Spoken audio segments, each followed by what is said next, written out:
Bom, vamos lá.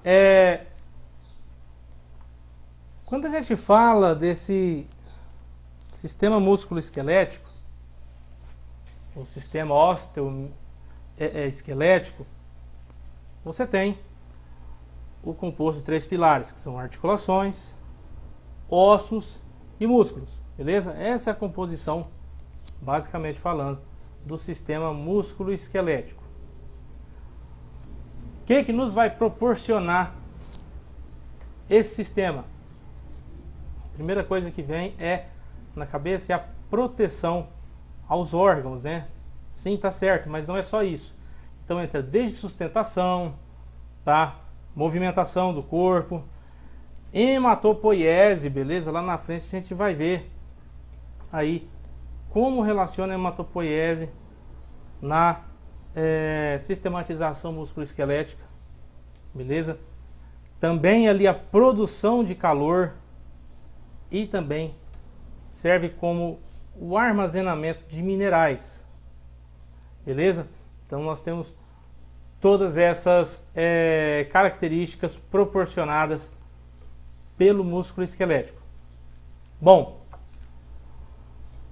falando aqui já do desempenho, para o nosso corpo obter um bom desempenho físico, ele requer o quê?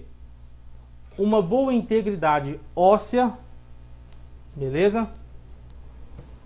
Uma boa integridade articular, lembrando aí que as articulações elas são unidas por ligamentos, né?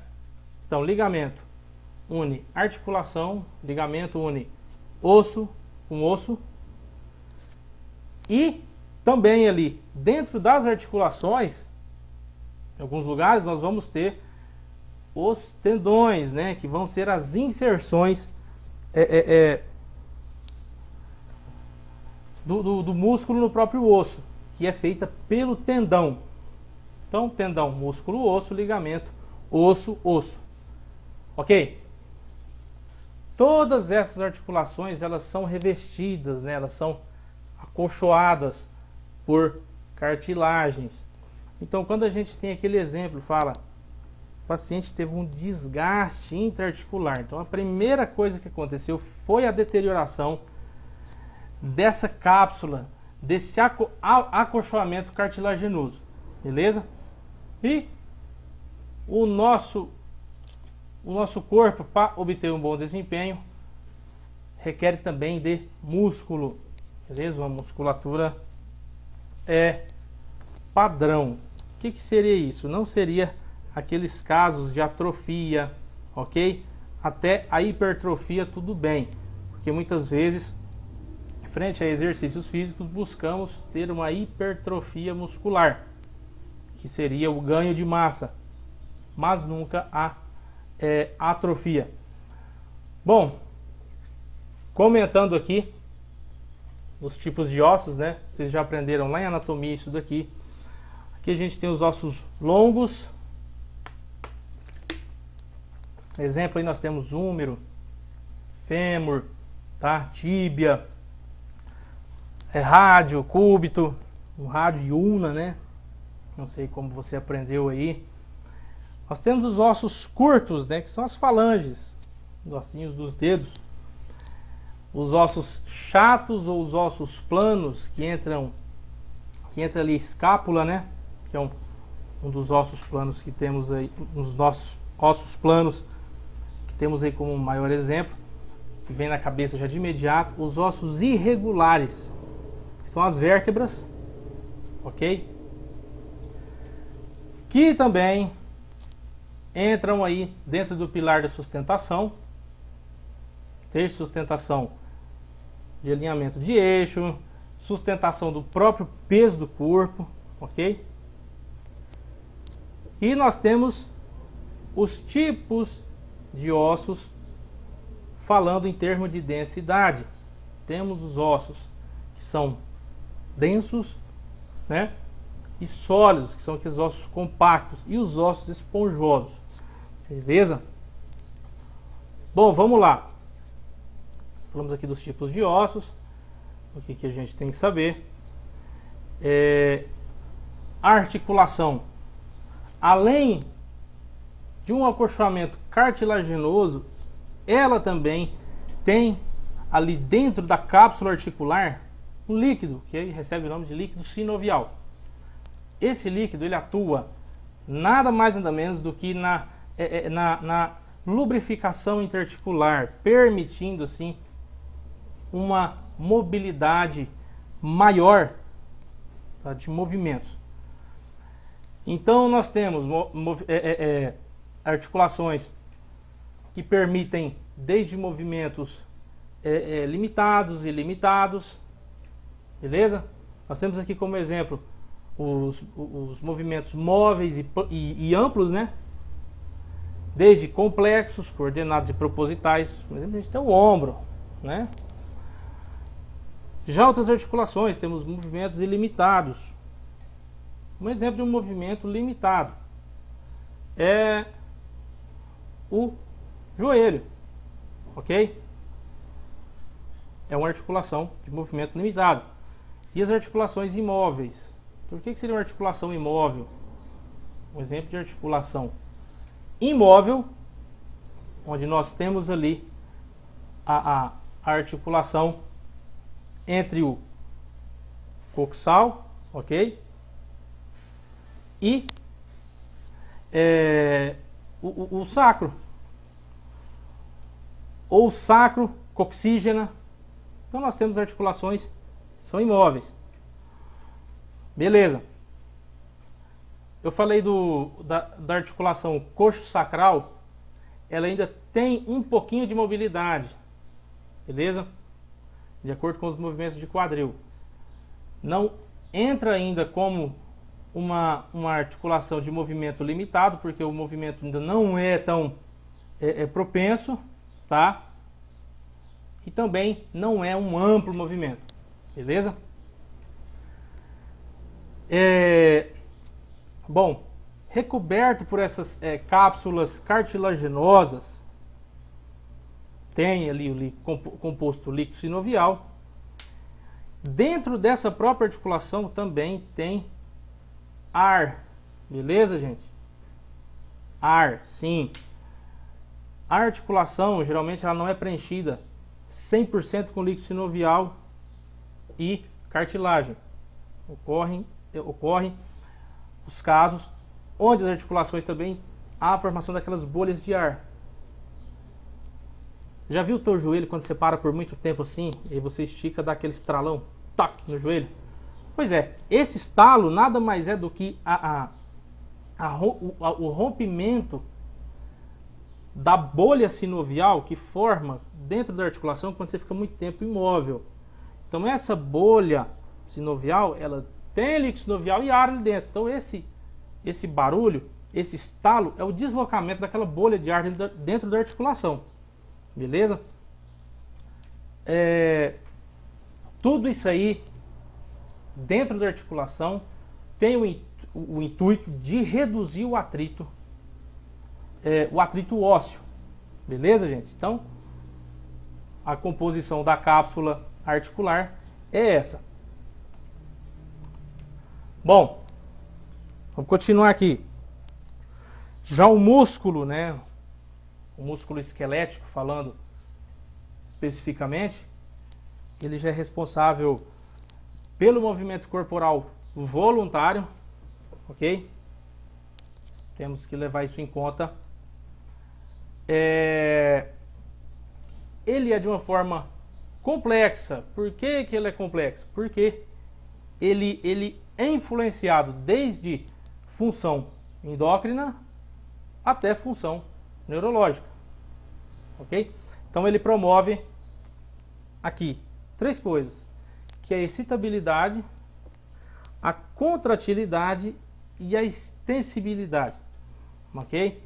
Então quando você falar de complexidade músculo-esquelética, complexidade muscular, tá? Você tem que ter como base a ativação, o estímulo endócrino e neurológico, ok? secundariamente temos excitabilidade, contratilidade e extensibilidade. Beleza? E durante o próprio catabolismo, ele é responsável pela produção do calor corporal. Vamos lá.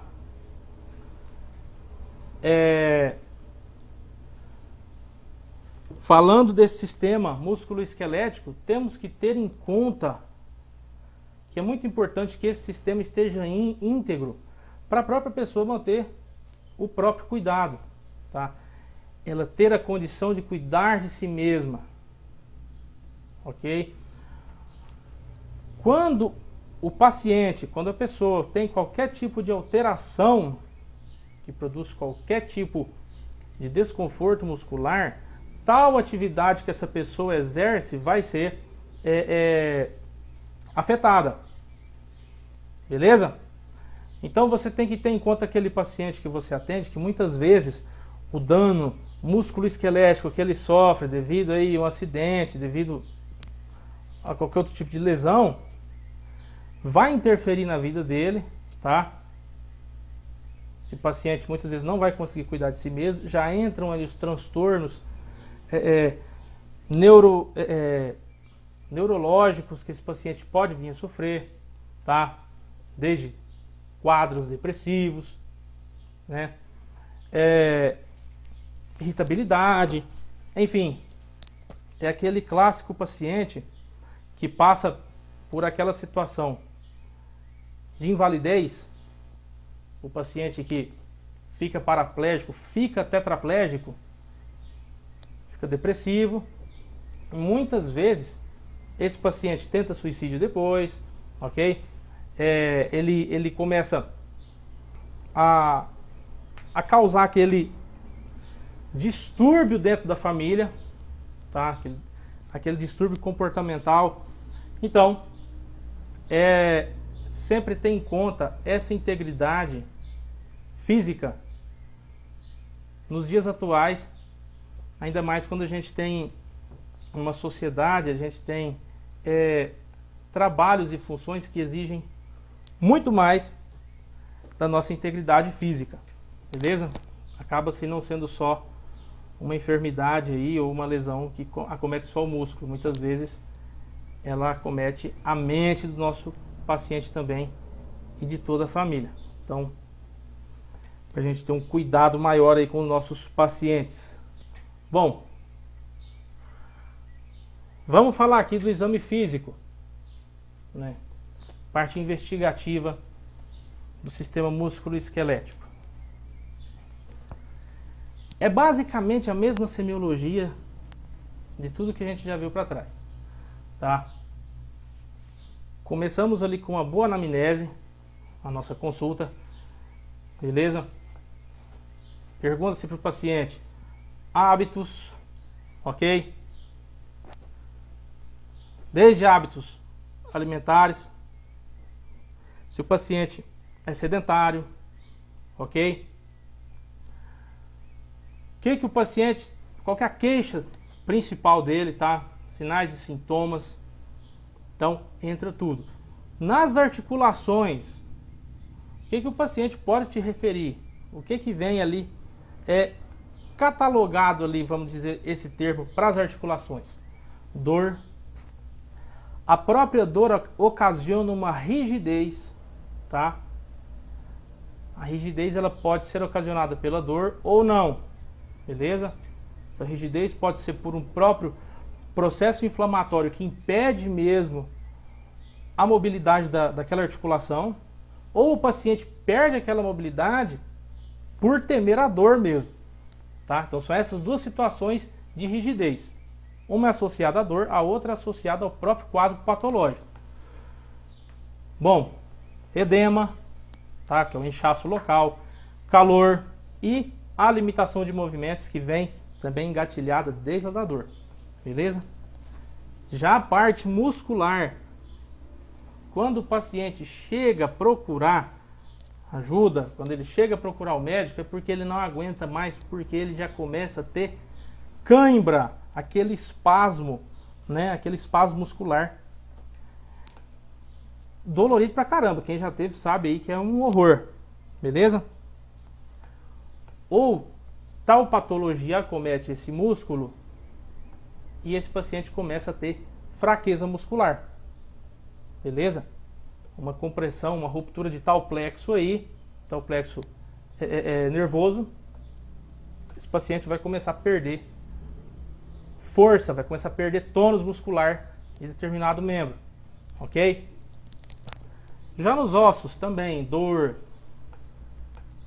Como que o cara sente dor no osso? Pelo periósteo, né? O periósteo ali que é o que responsável por transmitir os estímulos dolorosos do osso.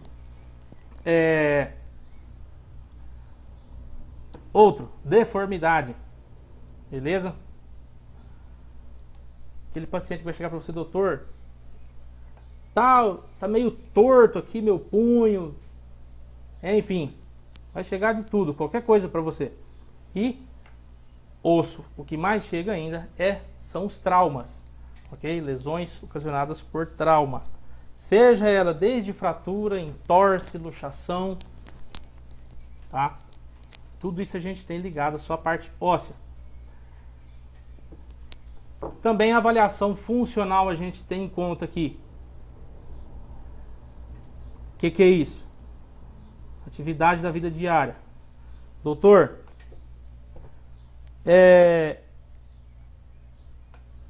até ontem eu conseguia passar pano no chão da casa. Hoje eu já não consigo, meu ombro tá travado. Eu pego no rodo assim e trava tudo. Então, isso você tem uma disfunção mecânica com alteração funcional já desse paciente. Beleza? É qualquer déficit, ok? Desde o autocuidado desse paciente. Atendi uma paciente antes de ontem que ela falava assim, doutor, eu não dou conta de me limpar, tá? Não dou conta de virar o braço para trás para me limpar. Então, são esses tipos de deficiência funcional e dificuldade funcional que o paciente vai referir para você. Beleza?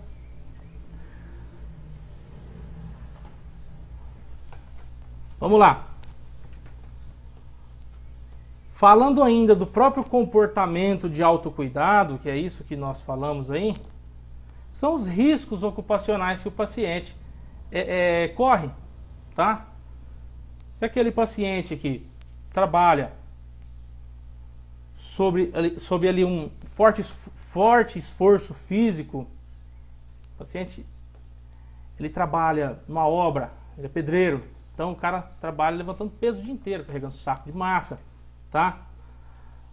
Professores aí da nossa querida rede pública, rede particular de ensino, né? Refere muito isso daqui, movimentos articulares repetitivos. Então, você tem lesão por esforço repetitivo nesse tipo de paciente, em ombro, tá? Em articulação de punho, de cotovelo, bursite, ok? E qualquer tipo de exercício também associado à vida desse paciente. Outra coisa aqui, outro padrão muito importante. Doutor, meus joelhos começaram a doer há mais ou menos uns 2, 3 meses para cá. Aí o paciente te refere que nesses 2, 3 meses para cá, ele teve um ganho de peso aí de mais ou menos uns 10 quilos. Por causa da pandemia aí o cara parou de trabalhar, o cara parou de exercer atividades laborais e começou a ganhar peso. Então você tem o ganho de peso associado à queixa do teu paciente, ok? Bom, já falando do próprio exame físico, a gente vai fazer de forma padrão, tá? Inspeção, palpação, beleza? Observar aqui a amplitude desses movimentos, a mensuração e o rastreamento específico para a idade.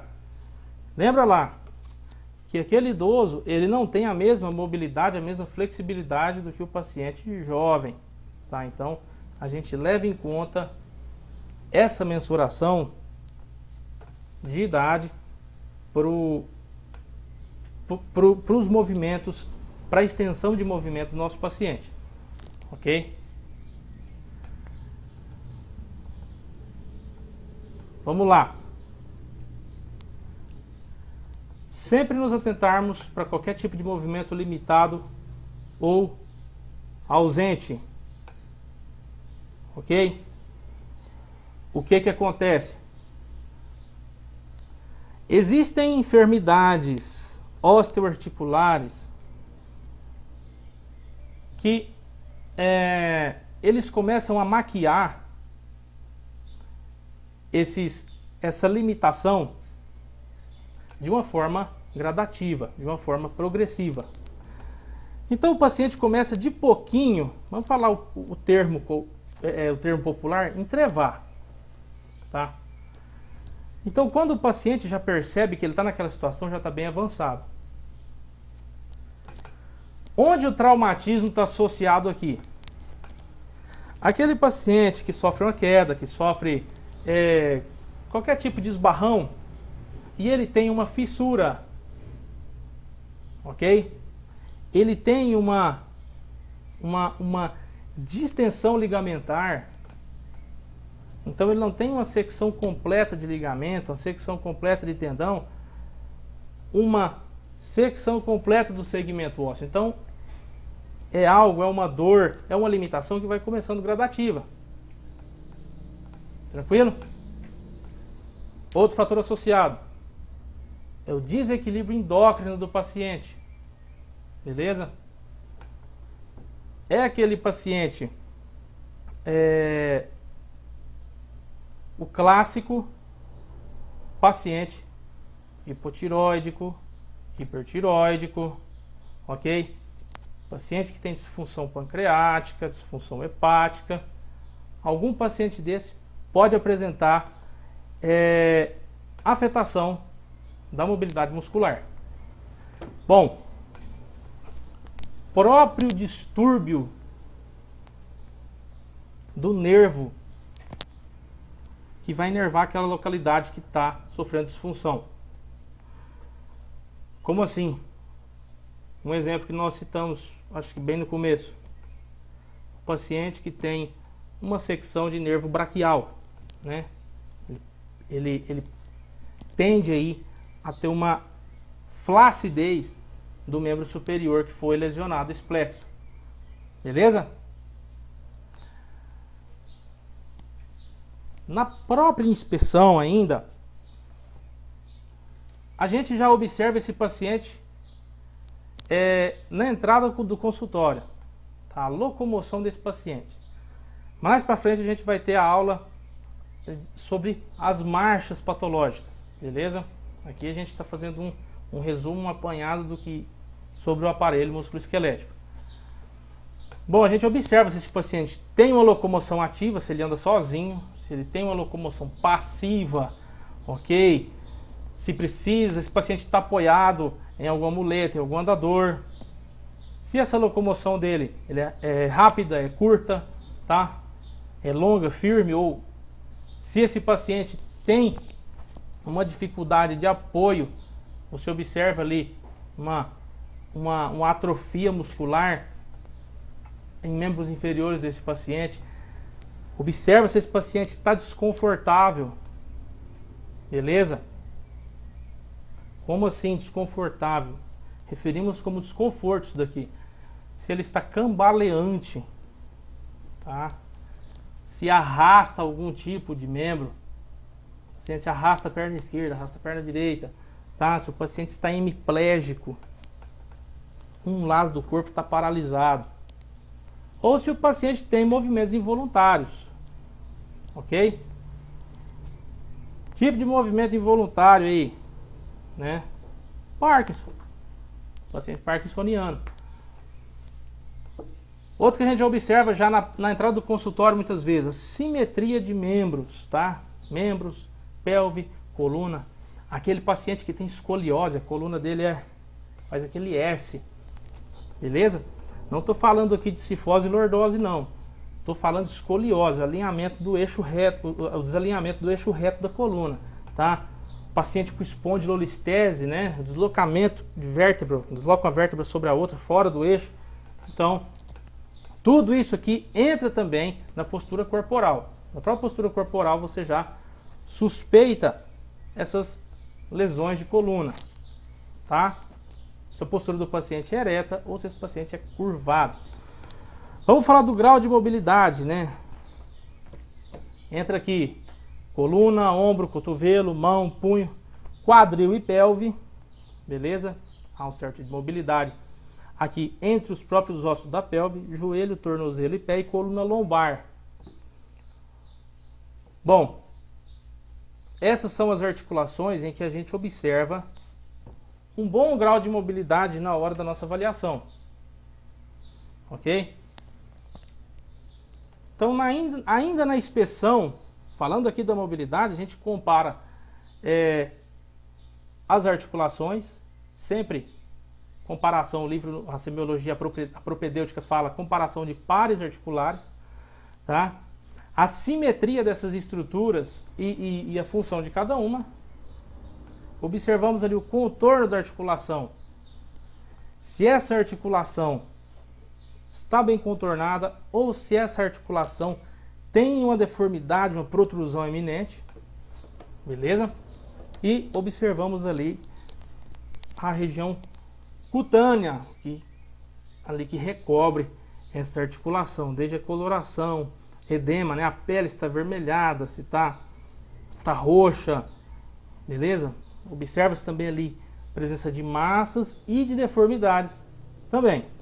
Já na palpação, a gente palpa essas articulações de maneira singular, tá? Palpa uma, depois palpa a outra.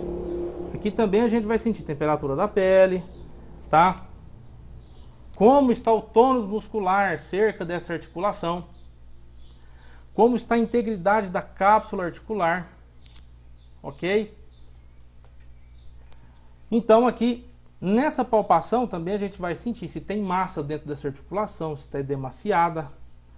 Aquele paciente que tem artrite gotosa, beleza? Aquele paciente geralmente chega para você com o joelho desse tamanho, né? Às vezes ali com um excesso de produção de líquido sinovial, você tem que fazer uma drenagem da cápsula articular, uma drenagem da cápsula sinovial de dentro da articulação do joelho desse paciente, beleza? E se essa articulação ela é dolorida a palpação, ok? E nós temos alguns movimentos aqui, né? Nos membros inferiores,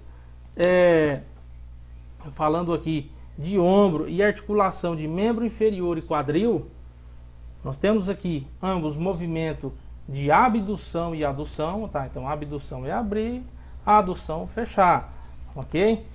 E temos também os movimentos de rotação lateral, ok? Você vai girar seu braço para fora, e rotação medial, onde você gira seu braço para dentro, você gira sua perna para dentro, beleza? Em membros inferiores, temos ali o movimento que se chama movimento de circundação, tá? É um movimento circular. Nos dedos, que é o movimento de oposição, tá? E reposição. Então, todos esses movimentos você checa no teu paciente. Nos pés, movimento de eversão e inversão, beleza? Eversão é pedir para o paciente virar o pé para fora, ok? Vira a planta do pé para fora, o paciente vai virar o pé para fora, tá? Já inversão para dentro. Falando aqui ainda dos ombros, né? Movimento de elevação e abaixamento, tranquilo. Importante observar aqui, ó, articulação temporomandibular. Às vezes é aquele paciente que ele chega no teu consultório por queixa de... O paciente chega falando que acorda com enxaqueca todo dia. Doutor, eu tô acordando com enxaqueca todo dia, uma dor de cabeça insuportável. O teu paciente tem um distúrbio na articulação temporomandibular. Beleza? Ocorre uma compressão, um leve estiramento da rama inferior do nervo trigêmeo, ramifica toda essa dor pro restante da cabeça, ok? E nas mãos ali o movimento de supinação e pronação, ok? Tranquilo. Vimos aqui de frente, né? Vamos ver de lado agora, de perfil. O braço para frente e o braço para trás se chama flexão e extensão, tá? Então, peço para você fazer uma extensão de membro superior para o paciente chegar e com o braço para trás, tá? E flexão, braço para frente. Assim, mesma coisa com membros inferiores. Também, mesma coisa com a articulação do pulso, articulação do punho. Bom, mesma coisa acontece com as articulações dos dedos. Beleza. Aqui a gente falou articulação do ombro, articulação do punho, articulação dos dedos. Joelho, cotovelo, pessoal, mesma coisa. Ok? Coluna vertebral. A coluna vertebral também eu faço extensão e flexão. Região da coluna que eu mais posso observar e ter uma maior observação de amplitude desse movimento, também cervical, ok? Coluna cervical, extensão e flexão. Também aqui no pé a gente tem a flexão plantar, ok? E a dorsiflexão, que é o paciente pé para baixo, pé para cima. Beleza, pessoal? São movimentos fáceis aí da gente pedir para o paciente executar e que muitas vezes aí facilitam o nosso diagnóstico, evita aí a gente ficar pedindo muito exame para o paciente.